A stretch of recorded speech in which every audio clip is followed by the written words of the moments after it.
안녕하십니까 전국의 유튜브 구독자 여러분, 아프리카TV 시청자 여러분, 매주 수요일 여러분과 조금 잔혹하고 좀 기괴한 이야기를 진행하는 오컬트 스토리의 김원입니다.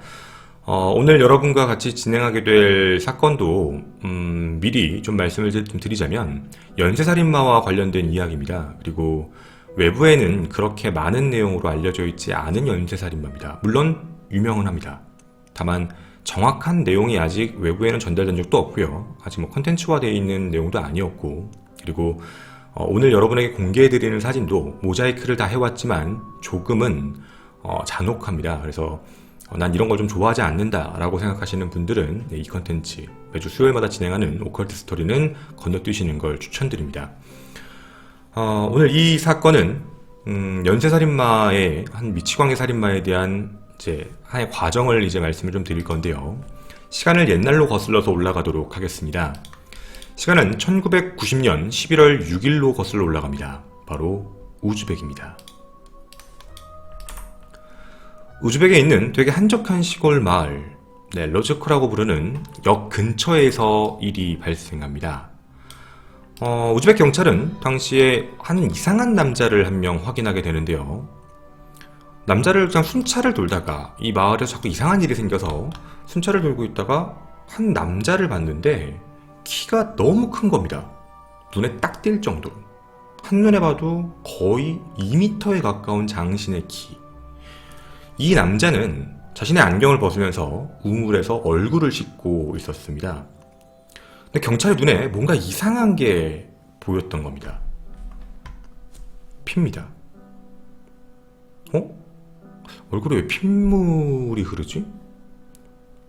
너무 키가 크니까 딱 눈에 띄었던 거죠. 경찰은 가까이 갑니다. 혹시 다치셨나요? 아니요, 이거 묻은 거예요. 여기는 그럼 왜 오신 거예요? 저 여기 버섯 따러 왔어요. 경찰은 좀 이상한 느낌을 받긴 합니다. 버섯을 따러 왔다. 근데 버섯을 따기 위한 복장이라고 보기에는 위아래 옷도 그렇지만 이상한 서류 가방을 들고 있었거든요. 이걸 볼 때는 버섯 따러 온 것 같지는 않은데 좀 이상하다라는 느낌이었던 겁니다. 그리고 오른손 손가락에는 붕대를 감고 있었던 모습이었거든요. 누가 봐도 버섯을 따기 위해 온 사람 같지는 않은데. 경찰은 신분증을 요구하고요. 신분증을 봤더니 레스터브라고 부르는 공장 엔지니어였던 겁니다. 신원이 확실했던 거죠. 공장 엔지니어였는데 우연히 여기 들렸나 보다. 이 근처에 있는 회사니까 라고 생각을 하고 기차 언제 오는데? 라고 물어봤더니 한번 날카로운 질문을 던진 겁니다. 혹시라도 모를 수도 있으니까. 하지만 딱 정확하게 열차가 오는 시간을 이 남자는 알고 있었습니다. 따로 잡아둘 이유도 없었고 이상한 점도 없었기 때문에 그냥 보내게 됩니다. 하지만 순찰 당시에 있었던 상황은 순찰 보고서에 기록을 하게 돼 있잖아요. 그래서 거기에 기록을 합니다. 이런 남자를 봤다. 얼굴에 피가 묻어 있었다. 키가 좀 컸다. 이런 특징적인 내용을 적고 있었습니다. 그런데 한 일주일 정도가 지난 1990년 11월 13일 시신이 한 구 발견됩니다. 바로 이곳에서 이런 모양의 시신이었던 겁니다. 이름은 코로스틱이라고 부르는 22세의 여성인데 시신은 굉장히 끔찍한 상태로 발견됐습니다. 얼굴은 정말 심할 정도로 구타가 된 상태여서 형체를 알아볼 수 없는 상태였고 정류장 가까운 나무 아래에서 발견이 됐는데 시신의 상태, 사진의 원본을 보면 칼로 찌르고 완전히 배에 있는 걸 꺼낸 상태입니다. 근데 좀 정확히 말씀을 드리면 배부보다는 좀 밑부분, 즉 자궁을 아예 드러낸 부분이었거든요. 그리고 가슴 부분을 도려내고 시신의 흔적이 없습니다. 도려내서 가져갔던가 아니면 어떻게 됐을 수도 있고 먹었을 수도 있고요. 당시 경관은 이 사건이 터지자마자 머릿속에 떠오르는 게 하나 있었습니다. 잠깐만. 11월 3일날 시신이 한번 발견됐거든요. 아까 그 어떤 남자를 봤을 한 3일 전에, 그래서 순찰을 돌고 있던 건데 11월 3일날 발견했던 시체, 이름은 바딤이라고 부르는 청소년이었습니다. 남자아이였는데 당시 수사 기록을 다시 한번 확인해봤습니다. 너무 비슷했거든요. 지역에 대해서 위치, 시간, 범행, 흔적 이런 게 너무 비슷했던 겁니다. 남자아이였고요. 배를 갈랐고 그리고 구타한 흔적과 그리고 똑같이 가슴 부분, 남자아이인데도 가슴 부분에 있는 특정 부분을 도려낸 자국들이 보이게 됩니다. 뭔가 이상하다라는 느낌이 들어서 당시의 수사 기록을 확인해보고 이 바딤이라는 남자애가 그 역 근처에서 티켓을 사려고 했다라는 흔적을 하나 확인하게 되고 당시에 있던 정거장에 가서 확인을 해봅니다. 이 사람의 얼굴을 기억하는 사람이 있는가. 근데 참 하늘이 도왔는지 모르지만 그 역 안에 있는 안내원이 이 남자의 얼굴을 기억합니다. 이 남자애 알아요. 이 남자애 표가 없어가지고 이 정거장에 있는 한 남자한테 표 사는 거 봤는데 혹시 그 남자의 인상착의가 어떻죠? 키가 굉장히 큽니다. 그리고 좀 단정하게 생겼고요. 안경 쓰고 있고 붕대를 감고 있었고요. 서류 가방을 들고 있었어요. 그리고 여기서 말이 끝나지가 않습니다. 근데 제 기억에 그 남자는 이 정류장에 되게 자주 와요.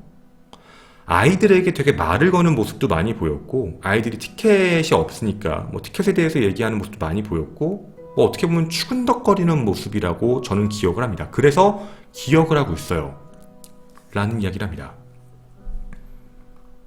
머릿속에 스치는 남자가 한 명 있던 거죠. 혹시 그때 그 남자인가? 설마. 그리고 경찰은 바딤에 관련되어 있는 수사 보고서를 확인해 봤는데 당시에 용의선상에 올랐던 남자 한 명이 있었습니다. 이름은 안드레이 치카틸로라는 남자였습니다. 바로 이 남자입니다.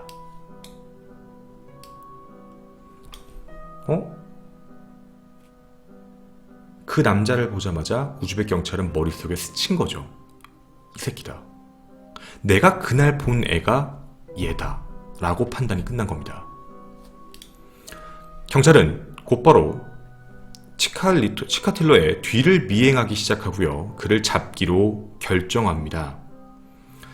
11월 20일 일을 하고 있는 치카리토 확인합니다. 그리고 얼마 지나지 않아 또 길거리에서 아이들에게 추근덕거리는 행동을 합니다. 뭔가 무슨 말을 하고 있는데 아이가 싫다고 거부하면서 지나가길래 경찰은 가서 아이에게 물어봅니다. 우리 경찰인데 방금 저 아저씨가 뭐라 그랬어? 아니 나한테 뭐 먹을 거 준다고 절로 같이 가자 그랬는데 저 지금 어디 가야 돼서 못 간다고 얘기했더니 계속 따라오라 그래서 좀 무서워서 빨리 왔어요. 쟤구나. 경찰은 다가가서 우리가 경찰이다 라는 걸 밝히고 치카틸로를 체포합니다. 치카틸로는 처음에 체포 연행 당시에는 아예 어떤 거부도 하지 않고요. 순순히 그냥 응합니다. 연행에 응하고 돌아와서는 이런 얘기를 합니다. 네가 바로 그 남자지. 살인자지. 저 살인 안 했는데요. 에이, 뻥치지 마. 서류 가방을 딱 열었을 때 그 안에 발견된 건 칼, 밧줄, 그리고 바셀린이었습니다. 너 이거 왜 갖고 있는데?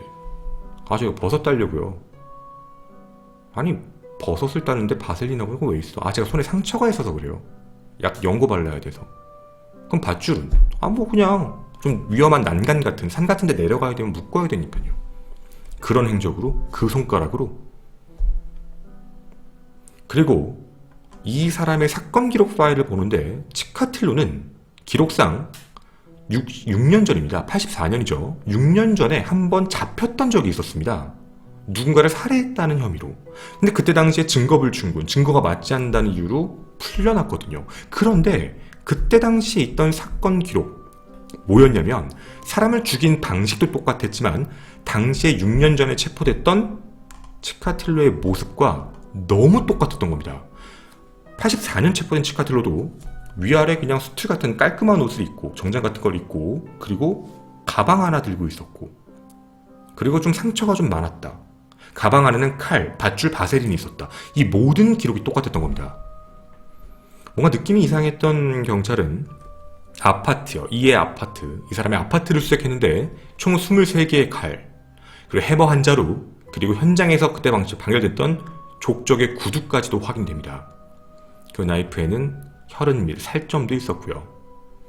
하지만 이 남자는 계속적으로 부인합니다. 당신은 DNA로 철저하게 조사해준 상황이 아니었기 때문에 계속해서 부인을 했던 거죠.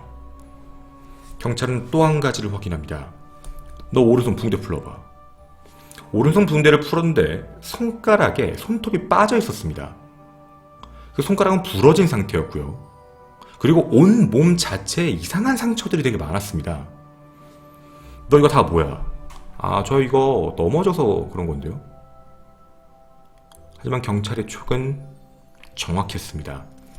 물린 상처, 상처가 난 부분은 누군가가 분명히 문 상처, 그리고 자국을 봤을 때 분명 치아였습니다. 즉 누군가 물어서 난 상처, 그걸 치은이라고 부릅니다. 바로 이 남자가 여기에 보시는 시티즌 X라고 불리는 연쇄살인마였습니다. 이름 안드레이 로마노비치 치카틸로입니다. 이렇게 그는 체포가 되게 됩니다. 즉 손이 물렸던 과정, 온몸에 있는 상처, 사람을 죽일 때, 상대방이 반항할 때 생겼던 모든 상처였습니다. 사진을 좀 보시면 아시겠지만 콧등도 깨져 있는 상태입니다. 그래서 코가 좀 휘어서 붙은 상태인 거죠. 1936년생이고요. 신장은 193cm, 혈액형이 AB형입니다. 이게 중요합니다. 혈액형은 AB형입니다. 자, 이 사람에 대해서 우리는 조금 더 알아봐야겠습니다. 도대체 어떻게 해서 이런 일이 생기게 됐는지 말이죠. 어렸을 적 이 남자는 우크라이나에서 굉장히 가난한 광부의 아들로 태어났습니다. 어릴 때부터 선천적으로 좀 나약했으며 그리고 부모님에게 좀 많은 어떻게 보면 학대 아닌 학대를 받았습니다. 많이 혼났거든요. 그리고 그런 학대가 생긴 이유 중에 또 하나가 뭐였냐면 아버지의 문제였습니다. 아버지가 당시 독일 전쟁에 나갔다가 독일군 포로가 되었다가 석방됩니다. 그리고 돌아왔을 때 그 마을에 있는 사람들에게 비난을 받았던 거죠. 겁쟁이라고. 투항했다가 살았다. 나라를 팔았다. 그 나라를 판 아들이다. 라는 식으로 해서 굉장히 많은 스트레스를 받고 결국은 뇌수막염에 걸리게 됩니다. 그리고는 이제 발기부전증이라는 이제 성 관련 문제가 좀 생겼던 거죠. 그 당시에 되게 이상한 행동을 많이 합니다. 어렸을 당시에 뭐 정력제를 먹었던 기록도 나오고 나뭇잎, 뭐 정력에 좋다는 나뭇잎 같은 걸 자신의 성기에 발랐다라는 기록까지도 확인이 됩니다. 이렇게 어린 시절 자신에 대한 자신감도 없고 그 어린 나이에 자신에게 성 관련 문제가 있다는 걸 알게 됐는데요. 물론 아이를 낳는 데는 문제가 없었습니다. 부전만 있는 거지 뭐 말 그대로 이제 아이를 만들 수 있는 정액이 없다는 건 아니었지만 어쨌든 이 문제였던 거죠. 어린 시절 왕따의 과정을 거치고 되게 건물에 늘 숨어있는 아이였습니다. 그렇게 공부만 좀 하다가 이 아이는 나중에 교사가 되게 됩니다. 교사 시절에도요, 실제로 술을 마시지도 않고 되게 어떻게 보면 자신의 여자친구, 즉 와이프죠. 되게 잘하는 남자였다고 합니다. 왜냐하면 자신이 성에 대한 문제가 있었기 때문에 아내에게 결혼 전에는 순결을 좀 지켜주고 싶다라고 얘기를 하면서 관계를 피했다가 나중에는 이제 불임은 아닌데 어쨌든 아이는 가질 수 있어서 아이는 유리랑 그리고 류드밀라라는 두 아이를 이제 낳기는 합니다. 하지만 이제 성기능 장애 문제 때문에 이제 가정 불화도 좀 많이 생기고 그리고 좀 돈을 많이 벌지 못하다 보니까 우리가 생각하는 교사라고 해서 그렇게 많이 버는 한국의 교사하고는 좀 다르거든요. 광산 지역에서 아이들을 가르치게 됩니다. 즉 자기도 어렸을 때부터 폐쇄적으로 살았고 성장을 해서도 계속 폐쇄적으로 살아였던 거였습니다. 교원 자격증을 따고 그 광산 지역에서 아이들을 가르치기 시작했는데 당시 아이들도 이제 치카틸러를 보면서 되게 못먹은 거위라는 식으로 되게 놀리면서 조롱을 많이 했다고 합니다. 키만 크고 너무 마른 사람이라서. 근데 이때 당시에 처음으로 치카틸러가 성범죄에 눈을 뜹니다. 이때가 시작이었습니다. 수영장에서 아이들과 수영을 하다가 한 여자아이를 보고 당시 강간하고 싶다라는 충동을 느끼고 강간을 하려고 했지만 아이가 반항을 하고 그리고 자신의 성 문제 때문에 실패하게 됩니다. 근데 이때 당시 아이가 신고를 했으면 아마 이런 살인마는 없어졌을 것 같은데 신고를 하지 않고 수치심 때문에 이거를 그냥 넘어가다 보니까 체포가 되지 않았던 겁니다. 이런 일이 생기다가 학교를 그만두게 되는데요. 학교에 잘린 이유가 그 성 관련 문제 때문이 아니었고 학생들이 아버지가 겁쟁이였다, 포로였다 라는 걸 알게 됩니다. 그래서 그거를 학교에다 고발을 하게 되고 학교는 그 사실을 알고 이제 해직시킵니다. 결국 거길 떠나고 이제 공장에서 일을 하다가 나중에는 80년대 지방에 있는 작은 기숙사 학교 사감으로 들어갑니다. 여기서 문제가 터진 겁니다. 아이들과 있는 공간에서 분리시켜야 됐던 남자였습니다. 학교에서 잘리고 공장에서 일을 할 때는 큰 문제가 없었는데 80년대 지방의 작은 이제 기숙사 학교에 사감으로 들어가다 보니까 기숙사 학교죠. 아이들이 많이 있는 거기서 잠을 자는 곳에 들어가다 보니까 거기서부터 이 남자의 광기가 시작이 됩니다. 강간 시도 이후 그리고 자신이 기숙사 사감으로 이동하면서부터 점점점 악마의 모습을 보입니다. 42살에 이 광기가 시작이 됩니다. 1978년 바로 연쇄살인마의 모습이 시작됐던 거죠. 최초 희생자입니다. 옐레나라고 불리는 소녀입니다. 1978년 12월 22일 날 살해됐습니다. 9살짜리입니다. 사감으로 있던 주변 작은 마을에서 자신이 몰래 구입했던 집이 한 채 있었습니다. 되게 낡은 집. 그쪽 집으로 이 아이를 유인합니다. 아이를 유인할 수 있었던 방법은 한 가지입니다. 교사 생활을 했기 때문에 아이들이 어떻게 하면 자신의 말을 신뢰하는지를 알고 있어서 어떻게 보면 입에 발린 말이죠. 잘 내서 아이를 꼬드긴 겁니다. 그렇게 아이는 그 집을 따라 들어가게 됐고 거기서 강간하려고 했지만 강간을 실패합니다. 그 문제에서 어떤 분노가 표출됐지는 모르겠지만 질식시켜서 사망을 이르게 한 뒤 칼로 3번을 찌르고 그리고 칼로 찌르면서 여기가 좀 문제였습니다. 자신의 성적 쾌락을 여기서 느낀 겁니다. 그러니까 오르가즘을 여기서 느끼고 여기서 사정을 한 겁니다. 즉 자신이 성적 장애가 있는데 사람을 죽이면서 그게 발동이 된다는 걸 알아버리게 된 겁니다. 시신은 이틀 뒤에 발견됐고요. 처음 살인을 한 거라서 굉장히 많은 증거들이 확인됩니다. 바로 뭐였냐면 이 사망한 옐레나의 혈액의 반점이 치카틸로의 집 근처에서도 발견이 되었고요. 목격자가 둘이 대화하고 있는 것까지도 확인이 됐습니다. 근데 당시에 유죄 판결이 안 나버린 겁니다. 그 유죄 판결이 안 난 이유도 잠시 후 또 말씀드리겠습니다. 그리고 이렇게 첫 번째 희생자의 사건은 묻힙니다. 그냥 사람이 한 명 살해됐구나 라고 생각을 했던 거죠. 그런데 3년 정도의 텀을 두고 이제 진짜 사감이 되고 나서 일이 본격적으로 시작됩니다. 두 번째 희생자는 라리사라는 소녀입니다. 당시 17세 소녀였고요. 1981년 9월 3일 기차역과 버스 정류장, 아까 또 기억을 하시죠?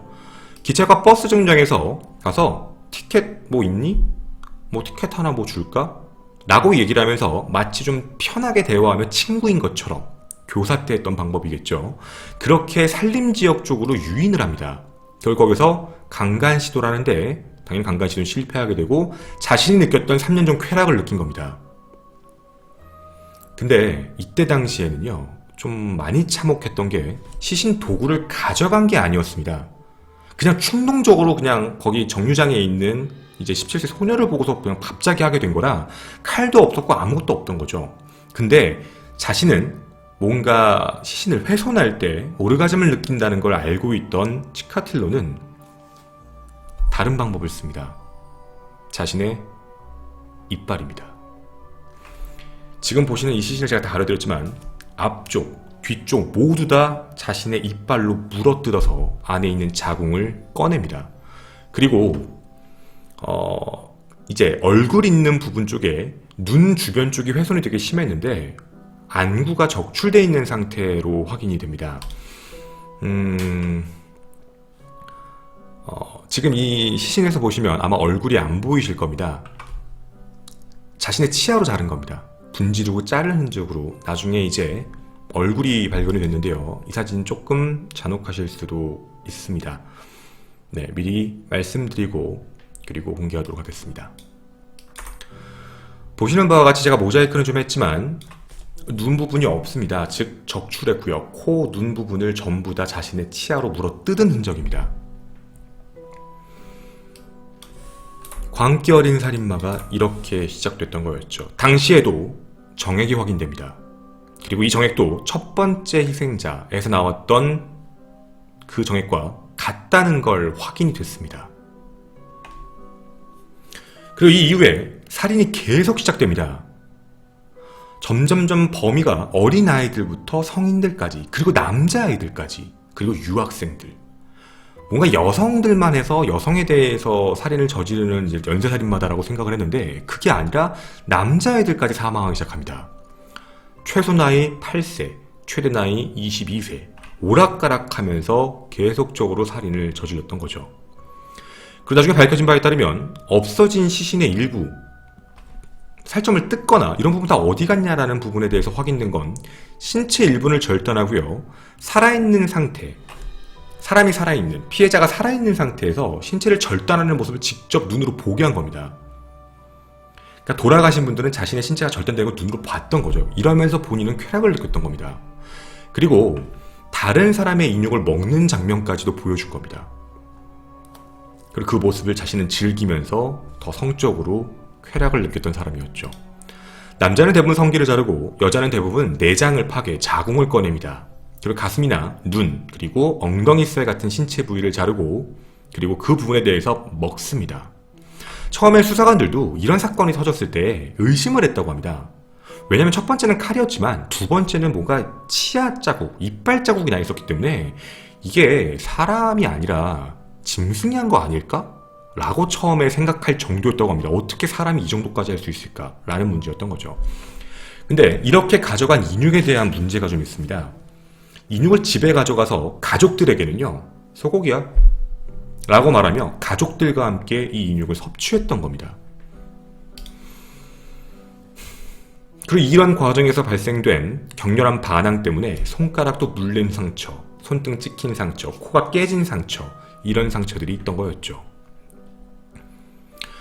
이 사람은 얼굴 없는 살인자, 시티즌 X라고 불리면서 53명, 53명을 살해한 혐의를 받게 됩니다. 체포되기 전까지는 정말 누구에게도 알려지지 않은 잭 더 리퍼가 다시 살아난 게 아닌가? 잭 더 리퍼의 부활이다 라고 알려질 정도로 누구에게도 잡히지 않았습니다. 굉장히 지능적인 수법이었거든요. 남자아이도 갑자기 하기 시작했고 나이가 좀 있는 사람도 하기 시작했고 용의자를 잡기가 너무 어려웠던 겁니다. 원래처럼 여자만 계속했으면 여자와 관련된 좀 도착증이 있는 남자가 아닐까? 라고 좀 쉬웠을 수도 있는데 말이죠.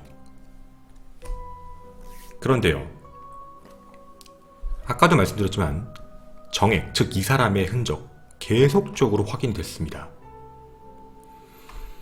이 남자의 피가 계속 나왔거든요.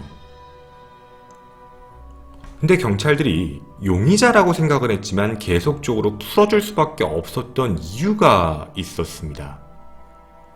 왜냐면 이 남자의 정액에서 발견된 혈액형은 A형입니다. 사건 현장에 나와 있는 정액들에서 혈액형이 다 A형이 나왔거든요. 아까 말씀드렸지만 이 남자는 혈액형이 AB형입니다. 즉 혈액형이 AB형과 A형, 다른 혈액형인 겁니다.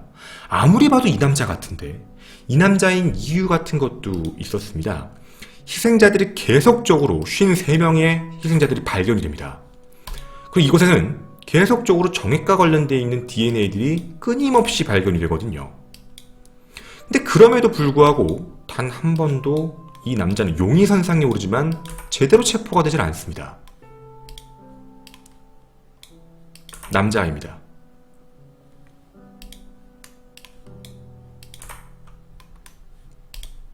그 이유가 바로 실제 나왔던 정액과 그리고 용의자라고 생각했던 혈액형이 다른 문제였던 겁니다.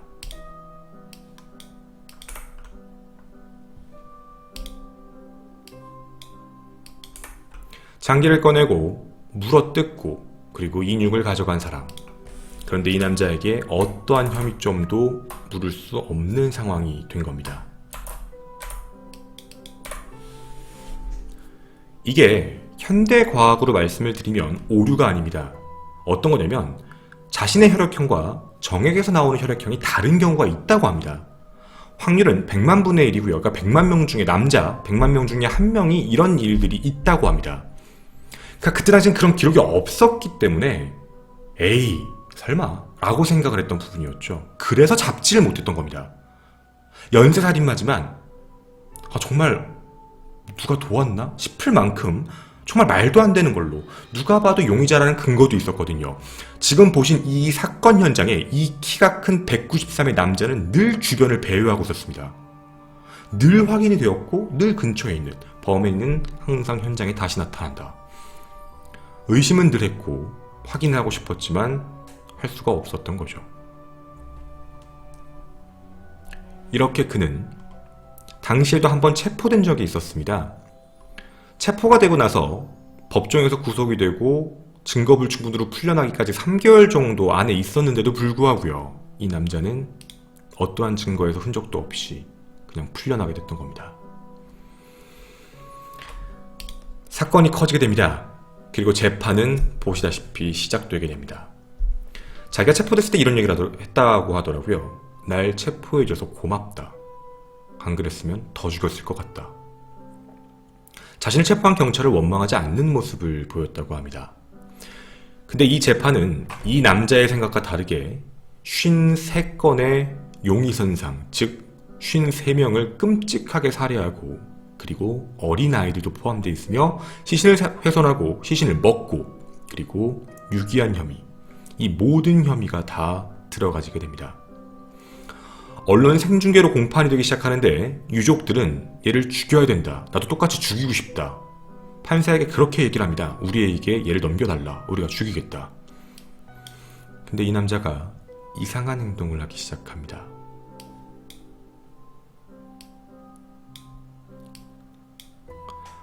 공판이 진행되는 와중에 행동이 점점 이상해졌던 겁니다. 자신이 저지른 범죄에 대한 사진을 보면서 아무렇지 않게 웃는 모습, 그리고 뭔가 자꾸 가끔 침을 흘린다거나 눈알을 돌리면서 이상하게 웃는다거나 누가 봐도 미친 행동이라고 볼만한 그런 행동을 하기 시작합니다. 왜 그랬을까요? 아마 다 어느 정도 눈치는 채실 겁니다. 러시아에는 정신적 문제가 있는, 즉 미친 사람에게는 감형이 있습니다. 교도소로 보내지 않고 사형시키지 않고 치료를 하는 게 먼저였기 때문에 이 부분을 노렸다는 것, 즉 심리검사 결과 지능이 굉장히 높은, 지금으로 따지면 사이코패스입니다. 사람들의 감정과 교류할 수 없는 완벽한 사이코패스. 지능이 너무 높은 상태라 자신이 살아남을 방법을 정확하게 알고 있었던 부분이었죠. 하지만 재판장에서 판사는 이 부분을 인정하지 않고 사형을 선고합니다. 사형 선고가 떨어졌을 때 이 악마는 외칩니다. 내가 왜 죽어야 되는데? 나는 애국자였어. 너희는 날 죽일 이유가 없어. 그리고 그렇게 구속이 되게 되고요. 1994년 2월 14일 사형이 집행됩니다. 사형 집행 전에 자신이 사형될 걸 알고 있었기 때문에요. 당시의 대통령이었던 보리스 옐친 러시아 대통령에게 편지도 씁니다. 나는 지금 정상이 아닌데 왜 사형을 시키느냐. 하지만 이번에는 답은 없었습니다. 총살령을 가했고 당시에 죽을 때까지도 자신을 살려달라면서 울다가 사망했다고 알려져 있습니다. 희대의 살인마, 연쇄살인마 중 한 명, 미친 광기의 살인마라고 불리는 시티즌 X, 바로 이 남자입니다. 우리는 사이코패스에 대한 이야기를 전달해 드릴 때 어렸을 때 있었던 경험 문제 때문에 이런 문제가 발생하는 것이다 라고도 사람들이 얘기를 합니다. 하지만 저는 그렇게 생각합니다. 어린 시절의 문제 가지고 다 큰 성인이 됐을 때 이런 끔찍한 살인이 용인되어서는 안 된다고 생각합니다. 물론 방지는 해야 되는 게 맞고요. 제가 이 컨텐츠를 준비하며 느낀 건 어린 시절이 얼마나 중요하다는 것도 다시 한번 깨달았지만, 두 번째로요, 수사라는 부분도 변수라는 게 충분히 있을 수 있다는 걸 다시 한번 깨닫는 시간이었습니다. 여러분은 어떻게 생각하십니까? 53건의 살인 혐의 중 52건이 혐의가 인정받았습니다. 한 건은 미제가 돼버렸죠. 하지만 모방 범죄인 건지 정말 이 남자가 한 건지는 의문입니다. 이 남자가 한 건지 의심을 하는 이유는 단 한 가지. 이 남자는 52명의 모든 살인 행위, 이름, 그리고 시간, 날짜, 장소, 살인 방법 전부 다 정확하게 기억하고 있었습니다. 현장 검증 당시도 정확하게 재현할 정도였습니다. 어쩌면 굉장히 머리가 좋았던 남자. 그래서 더 무서웠던 악마가 아니었나 싶습니다. 희대의 살인마 시티즌 X, 여러분과 오늘 함께 이야기한 사람이었습니다. 감사합니다.